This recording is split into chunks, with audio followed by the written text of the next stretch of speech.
Finally, after an undoubtedly bloody and dreadful war, peace talks were initiated at Panmunjom, even though the fighting went along the 38th parallel for 2 years, until both sides signed an armistice on July the 27th, 1953.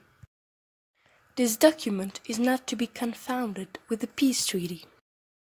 Indeed, no peace treaty was ever signed between North Korea and South Korea, and some sources even say that these two countries have been frozen in this unfinished conflict for 65 years now. As for the consequences, these three violent years led to the establishment of a new border extremely close to the original one, along which North Korea and South Korea created a 2 miles wide demilitarized zone that is still in place today.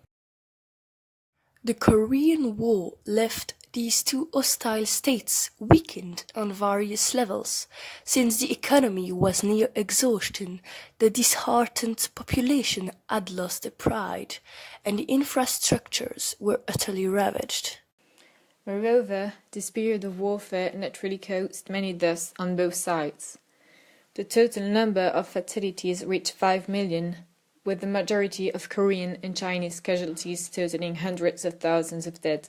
Considering most victims proved to be civilians, Korea lost about 10% of its original population, which is more significant than during the Second World War. The American losses were over 40,000 military personnel and over 1,000 of deceased soldiers for Great Britain. Nowadays, this episode is considered as a forgotten war, since its existence has faded from the conscience of many. If it is not so spoken of, it is probably because it was not as important as other conflicts much more damaging for Western countries, such as the Second World War. Being part of a period of long-lasting crisis, the Korean War is known to be the first conflict of the Cold War, opposing the Soviet Union, helping North Korea and willing to spread its communist ideas on a large scale, against the United States, helping South Korea and trying to prevent the global expansion of communism through a policy of containment. These two superpowers will continue battling one another through many proxy wars all over the globe during many decades afterwards.